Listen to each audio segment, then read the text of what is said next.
Welcome to No Shame in the Home Game, the podcast that cares how your home feels, not looks. I am Lacey, your host who hates paper with a passion. I try to get rid of as much paper as possible in my household.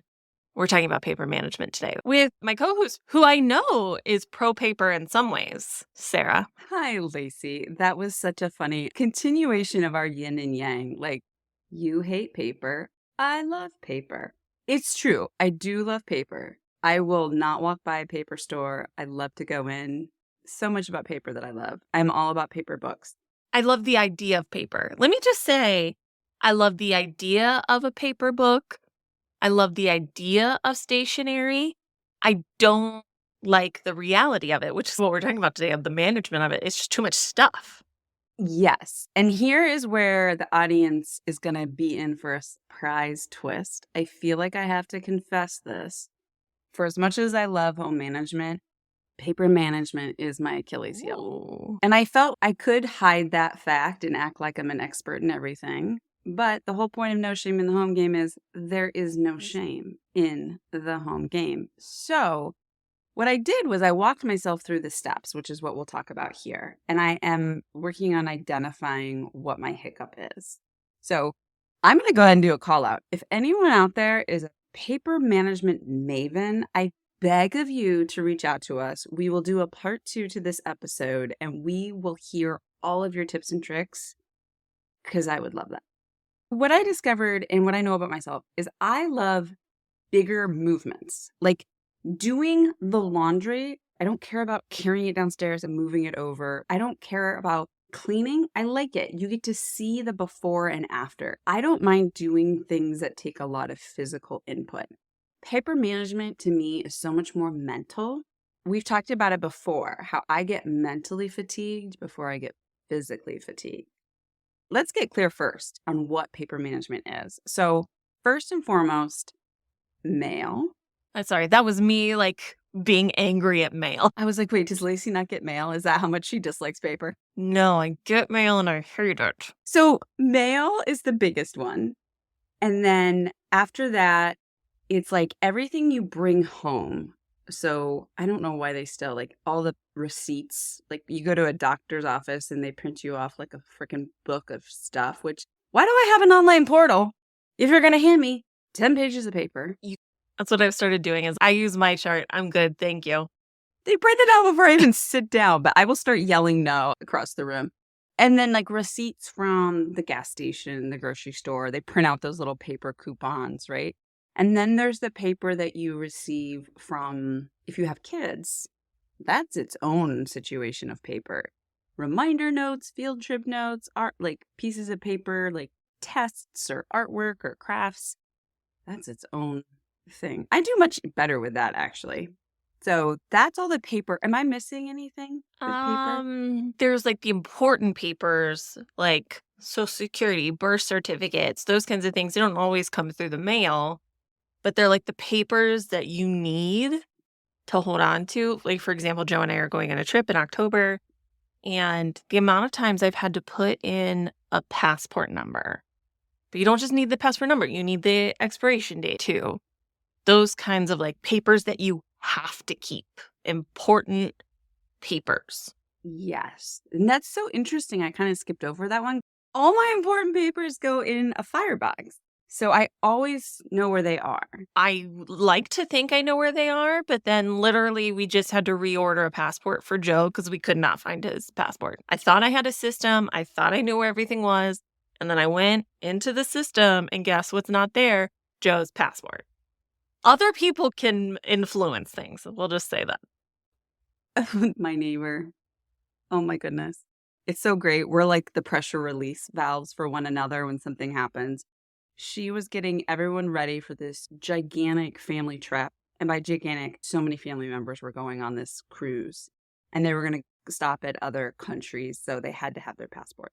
But they didn't have to have their passports to get the tickets. So it was very much this is what we need to pack before we go. And their place where they keep documents is maintained by her husband. It's like some big wall safe. So she hands those over to her husband, who puts them in the wall safe. So it comes time to get ready for the trip, and she asks her husband to go get them. And he goes, okay, can you tell me where they are? And she's like, I gave them to you to put in the safe. And it's 48 hours before they're supposed to leave on their trip. And there's like this frantic scrambling of, no, I did my job and I told you to put it in the safe. You didn't do your job and put it in the safe. And now you're handing the buck back to me and asking me to find them. They ended up finding like 4 of the 5 of them. And then there was one. And that was just like, maybe one person just doesn't get to go. They ended up finding it wasn't where it was supposed to be, but it was 48 hours of stress before a trip. Yes.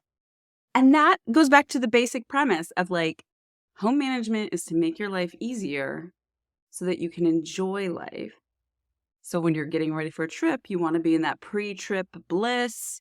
You just want to be like thinking about your trip. You don't want to be 48 hours scrambling. I have a filing cabinet that this is where things go. I have a file for each of us. And you'd think it would have been in there. I'm going to laugh really hard when you do this is like the coffee maker. Like one day you're going to find Joe's passport. We absolutely are. That has been our MO in our move of we can't find something. And then when we least expect it, it just pops up out of nowhere. I just know it's going to pop up. I can't wait for you to open a box of crackers. And Joe's going to be like, oh yeah, I put it in there because nobody would think to look in a box of crackers for my passport. Honestly, my favorite part is us both like trying to Sherlock Holmes in our head like the last time we saw it. Because I'm a feeler, right? So I remember like a feeling associated with it. And I was like, I remember the last time you had it. It was a time where it was like overkill for you to bring it. And I was annoyed that you brought it. And now we can't find it. So as far as I'm concerned, this is 1000% your fault. And so then I was like, okay. When would I have felt annoyed by this? All right, access the annoyed catalog. Let's go back.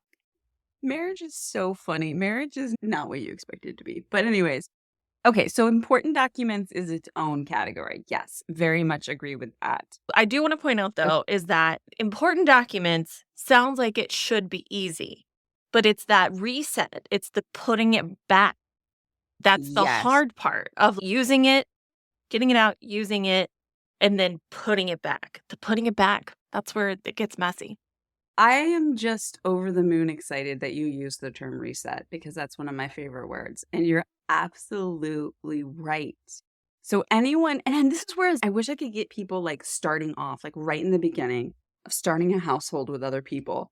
It's okay, people. It's not just about getting the passport from the government. It's about keeping track of it and resetting it back to your important document place. So the next time you go on a trip, you don't have to Sherlock Holmes it. I think that's an interesting way of just thinking about, we should probably do a travel episode now that I'm saying it. Because unpacking and packing, it's a whole thing.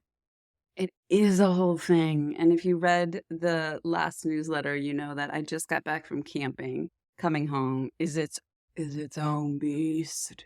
You're trying to recreate life. In a harder place. No thanks. Very exciting news. You can now sponsor joy. You can put more joy out into the world. Go to joyfulsupportmovement.com, scroll down to the bottom, and hit the support button. There, you can sponsor joy financially. And added bonus, you can put a joy ripple out into the world by either giving a shout out for yourself. Thank yourself for all the hard work you did today with laundry. Give a shout out to a neighbor who picked up a package so it didn't get wet. You get to put that joy ripple out there, and we will do the shout out on the podcast, and you will be supporting joy in the world. Thank you so much for your support. I'm so glad that we're laughing about paper management, though, because I'm so glad this. I don't know why I thought it would be dry. It's not. It's us. It's not dry. So going back. So for me, I said it's not my strong suit. So I was like, okay, let's identify what works well and what doesn't. That's the first step in this process. And I thought in my mind, there's 3 categories of paper coming in the house. So I'm not talking about important documents. Well, that might be part of the process pile, but okay. I have recycle, which means straight into recycling. I don't need to do anything with it. So much of my mail straight into recycling, and I have it very easily accessible, so that's okay. And then I have Shred, which that's up in my office, which is not the greatest flow plan, but it's just where it is. So Shred, recycling. So that's 2 of the 3 steps. And then I'm left with processing. And again, I've said it before, and maybe I need to change my tune. Processing is boring. That's why that's the step that doesn't get done. As you were talking, I have a question. Yeah. Are you able to process everything? Let's, for example, anywhere that I can say paperless. Do not send me stuff paperless. Old Brosif does not necessarily do that. And so we'll get some things in the mail that I'm like, I don't know what to do with this because I have this paperless and you have to take care of this because this is your thing. And I refuse to take it on, which if I did take it on, it probably would be less of a problem, but I'm refusing to out of principle. And so what ends up happening is I process my stuff quickly because I know what I do and what I don't need. But I then end up with this pile of things to be processed that he needs to process. And then it just never happens. Eventually, I just get mad and throw things. That's a whole other aspect to this, which is I'm coming at it from that mentality of being the home's CEO, where paper management, it's actually all under my purview. I'm actually not delegating that because I do have this magical ability to know where everything is. And so if I'm parsing that out with my spouse, the amount of energy it takes for me to then tag him into the process and tag out. Over the years, I realized when there's 2 situations of pain I can identify as which is more painful. Me taking over his paper management or me constantly tagging him in and out of paper management. And so for me, I was able to identify it is more painful tagging him in and out. I'm going to surrender to the fact that I am better at this and that I don't want to keep playing this game. Yeah, I think that's fair. I think part of the problem that I have is that I think I process things differently than him. And so then I'm constantly second guessing myself of, do we need this? Would he want to see? That's a whole different conversation. I was going to say, this is like a whole different episode of joint paper management. So I think part of what worked for me is that my spouse was also was very much willing to surrender that to me as well. So there was no resistance on either side. And what I'm hearing you say is there are actually 2 different desires, outcomes, processes. You guys are actually just in 2 different camps on everything. It's unpredictable on when we're in 2 different camps.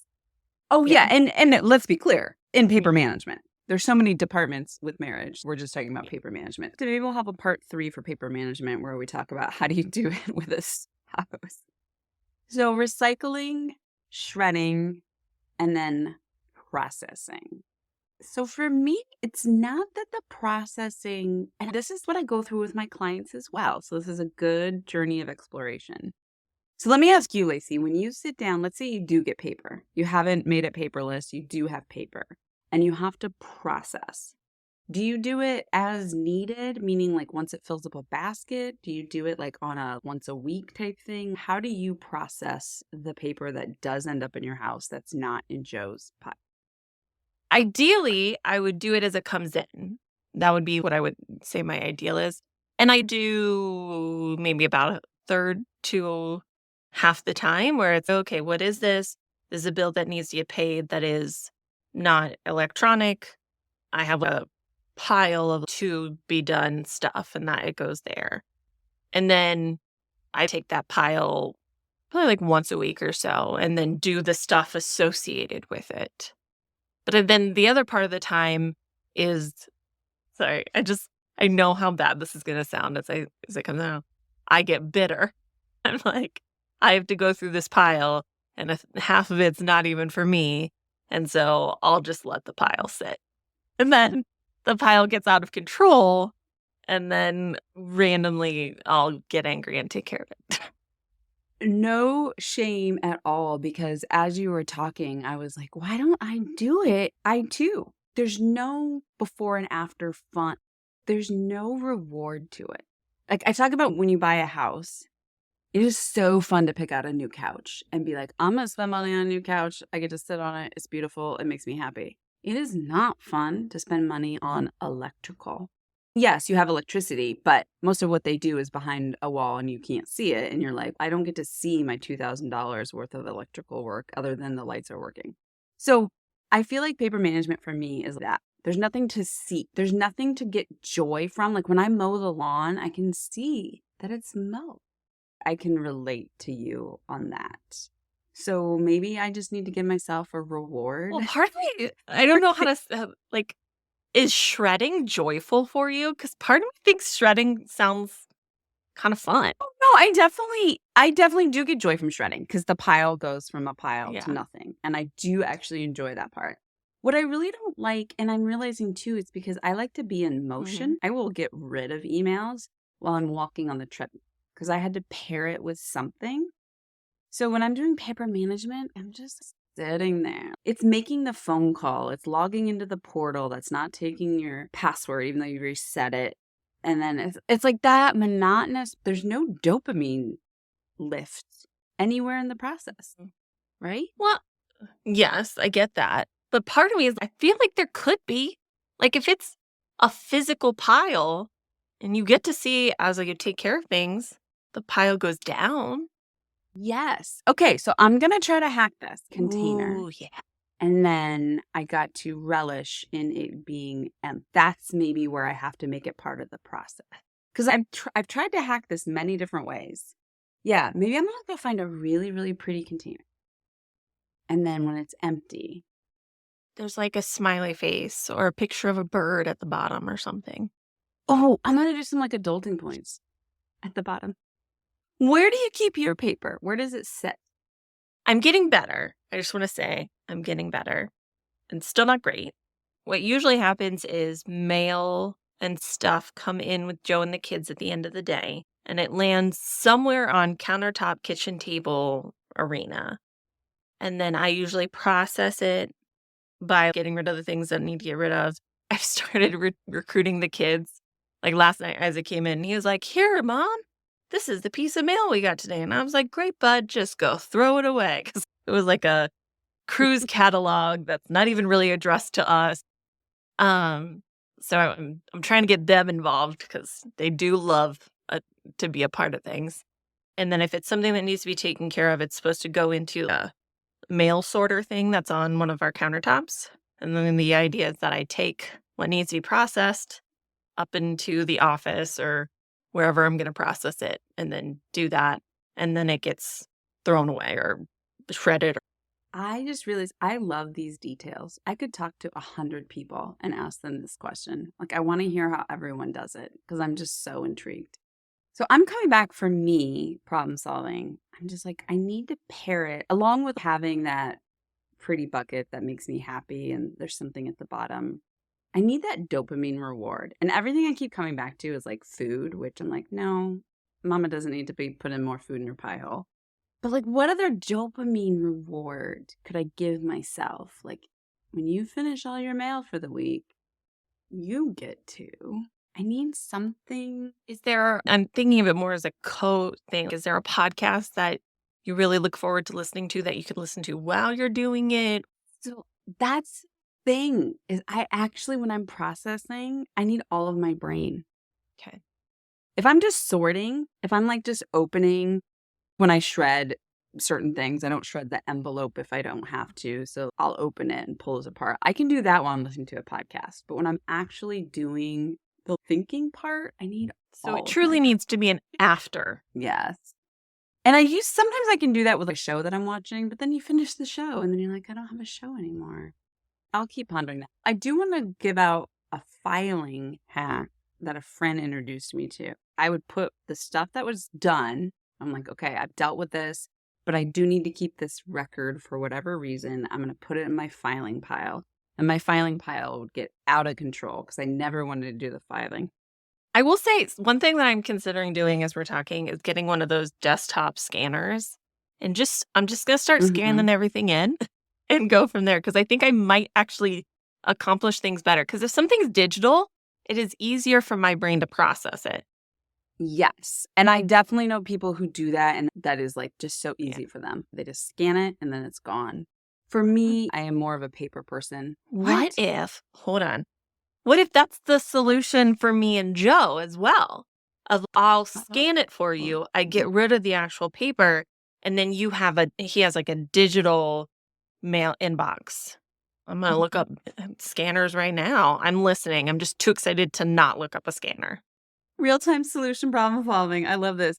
So the filing hack that a friend introduced me to was macro filing versus micro filing. So micro filing would be, this is a medical document for the one person who lives in your house. This is the warranty for this very specific thing in the house. It goes in the house folder. So instead of doing that, she would do it by year. Everything that happened in that calendar year would go in the 2022 folder. Okay. So instead of doing it by event or person, it would be by year. And boy, oh boy, has that cut down my filing time dramatically. Because the amount of time you actually have to go back and get that document, you're keeping everything just in case. I think that's part of the reason why I get so mad, because it's just in case of what? Who's going to care?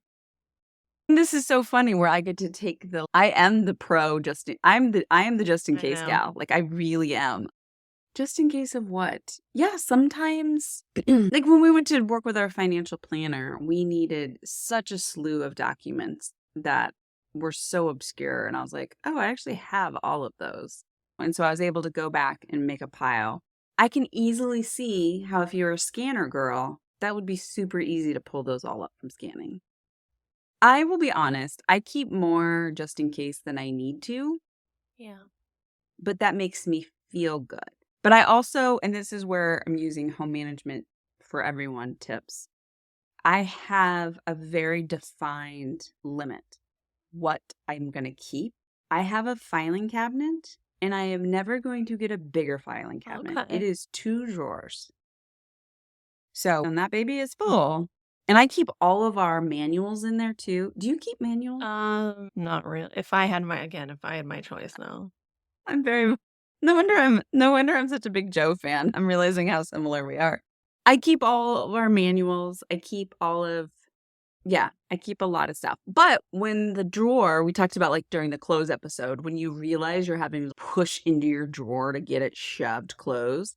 When I start getting to that point, I'm like, okay, I got to go through the filing cabinet. And then instead of getting another filing cabinet, I just clear out what I can.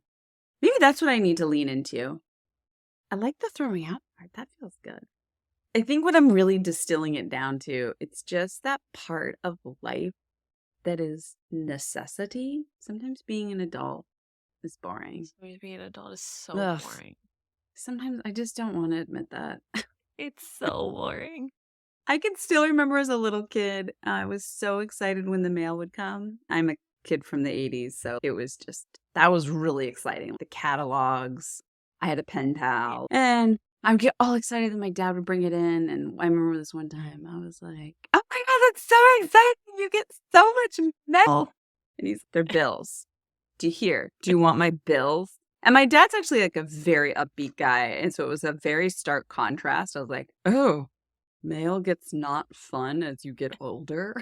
Oh, yeah. Again, call out to our audience. If you know of anyone who is just like a paper management ninja, I would love to hear. I want to say I do have a lot more sympathy for my clients who have executive functioning challenges because our expert Corey, and in home management for neurodiversity, you can learn more about this, and I think about this all the time. If you think about the input needed to do a task for somebody without neurodiversity, I think about it like being at the arcade. You're like, oh, to play this game, you need 2 tokens. That's how much motivation it takes to do a task.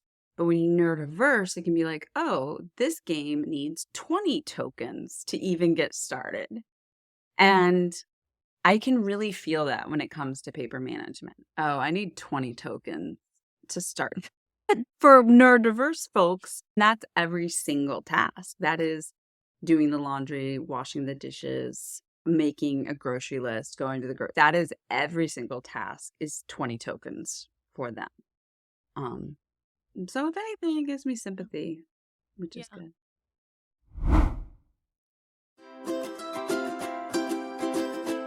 It's no secret that I love a piece of technology, but I really love when a piece of technology can combine multiple different facets of my life and make it easier. That's what Notion is for me. Notion is an all-in-one workspace where you can organize your thoughts, tasks, you can share. There's so much that you can do within Notion. You can head to joyfulsupportmovement.com/Notion and sign up today.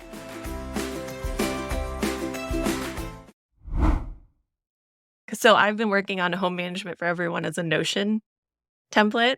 I've been working on it a lot lately in little bits, especially with meal planning. I've got some stuff that I'm really excited about that I've been working with.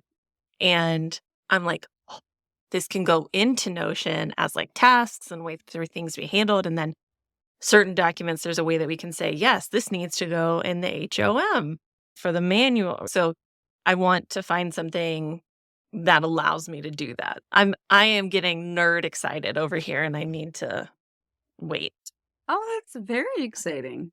Well, I was just thinking about the scanner. Like, I can't wait to get an update to see if that is the solution for all of the Joe mail. Isaac gets excited about things. How fun would it Yeah. be for a kid to be feeding a scanner? I think he would actually really like that. And I'm going to go ahead and plug. I think we've mentioned we're bringing out home management for kids in the fall. And it's what the basic premise is about bite-sizing tasks. You're not giving them the task of paper management. But yeah, if you can give your child the task of putting something in the recycle bin, or when they're old enough, scanning a document, not only are they helping with the workload, they're also understanding. Oh, these are things I'm going to have to do when I manage my own space. Isaac's starting kindergarten in a couple of weeks, and it's a half-day kindergarten. He and I chatted, and since I work from home, I'm like, okay, bud, I'm going to give you the option that you don't have to go to a before and after school program because I work from home and I will be here. But that does mean that you're going to have to be productive and independent during some of that time that you're here and it's not time for kindergarten. Joe and I were talking last night about really coming up with some, because Isaac, if he could, he would be on his tablet or watch shows or play video games the whole time. And I'm like, we can't have that because we are very liberal in when they get to use that stuff when it's outside of school. Because when they're in school, they don't do those things at all, right? So that's usually been my go-to in the back of my mind of, okay, it's okay if they're doing that most of the time here when we're not out and about because they're not doing it all these other times, right? Joe and I last night, I was like, we're going to have to come up with some structure and things. And one of the things I was thinking about is that he's going to have a chore that he has to accomplish every morning because he's going to be in PM kindergarten. He's going to get picked up around like 11-ish because he does good with a schedule and having to do certain things. So I think having a task for him every morning will be good. I'm like, this could be one of his tasks that I think he would enjoy. Yes. It's technology, but it's contributing to the household. I'm pretty jazzed for that. And I think you're right. Because like you said, as a kid, I was like, look at all this mail. This is so much fun. And I guess learn early that it's not fun. And this is not related to paper management, but I do have an idea. Are you interested in my idea of setting Isaac up for success with morning chores? I am. Okay. Thank you. This happened by accident for me. I am actually not a great artist, but when my son was really little and he started croquet, he was really little. And I needed help getting him ready in the morning. Like I needed him to be accountable for steps to get on the bus at a certain time. And so he didn't know how to read and write yet. So I actually took a piece of paper, pretty big, and I drew out and I made blocks. And so I made the blocks of all the steps that he needed to do in the morning. And I did it loosely in order. I had a picture of cereal. And I just drew it. And then I did write underneath. I wrote breakfast. And then I drew a toothbrush and I wrote brush teeth. So I had out all of the steps he had to do to get himself ready. Because kids need direction. They're not going to remember all those things. So when he would say, what's next? I would point to the refrigerator. And he would just go through them. Like, I've done this one. I've done this one. Oh, I need to do this one. And so part of his morning chores, which has evolved as he's gotten older, but he takes the deposit cans. So in New York State, we have deposit cans. So they go in a separate bag. He can carry the cans to the deposit bin, and then he would empty the dishwasher, all of the plastic. So nothing sharp, nothing breakable. And he would empty those out. I would write AM chores, and then I had a little drawing. And trust me, every single morning I had to redirect him to it. But once he was back at that, he could actually self-direct what chore was next. So that might be fun for him if you're like, what should we draw in this square? And then he can be part of that. He would really like that. So you've given me some ideas. I like it. I always kept that on the fridge. And what's funny is when he got to an age where I thought he was old enough and I got rid of it, quickly learned that was still a useful tool.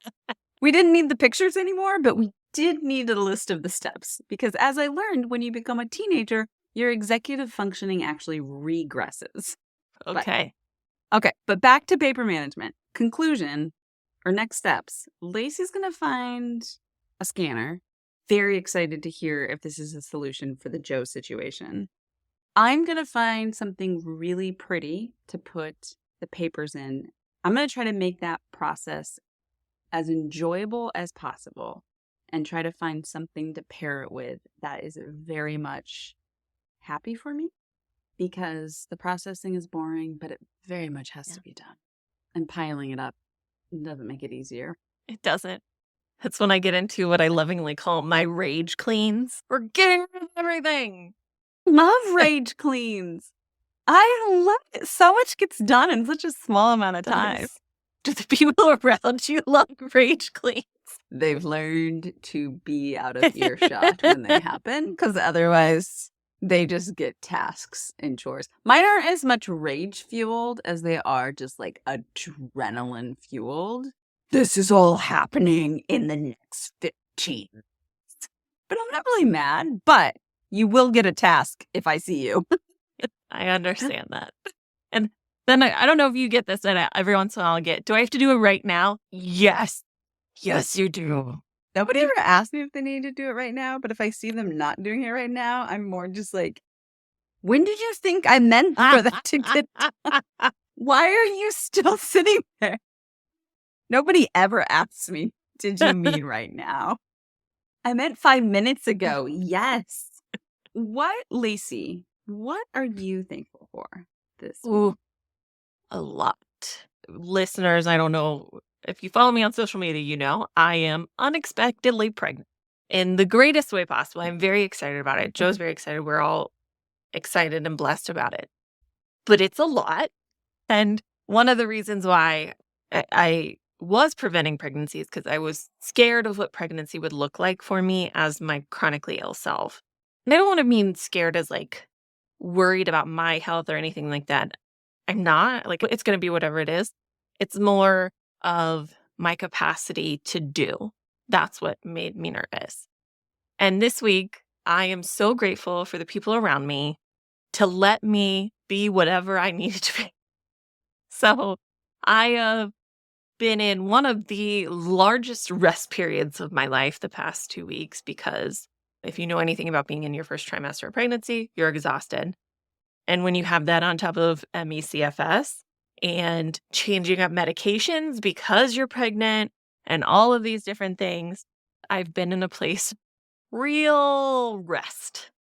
Not only have I not fought it, which is huge for me, but the people around me, including Sara and Joe and everybody around me, has let me lean into it. And that has been a really profound thing for me in a lot of ways, something I've never really let myself do before. And to know that I can and I should, and that everyone supports me in that is just, I know it sounds so like nebulous of a thing, but it is so visceral to me right now in the moment of how it feels, and that it feels good and it feels right. It makes me even more optimistic about all of the things that are to come for me. So that's what I'm grateful for. I am very happy for you, because I know what a big step that is for you, to accept and then to actually follow through with the rest. So I'm happy for you. So mine, very different. I don't know if you can see, I'm wearing new glasses. You are. I also have prescription sunglasses now. And boy, do I feel like a superhero when I put them on and I can see so darn clearly. Feel like I have superpowers and I love it. I am at this age now where I need prescription sunglasses and I'm trying more to lean into, wow, I can see so clearly now. This is amazing. And same with these glasses. I have a new computer set up, so I had to get them adjusted for the distance. And same thing. I'm like, wow, everything is so sharp and so clear. Isn't it amazing how you just so realize, oh, life didn't have to be harder. And look at it being easier. This is amazing.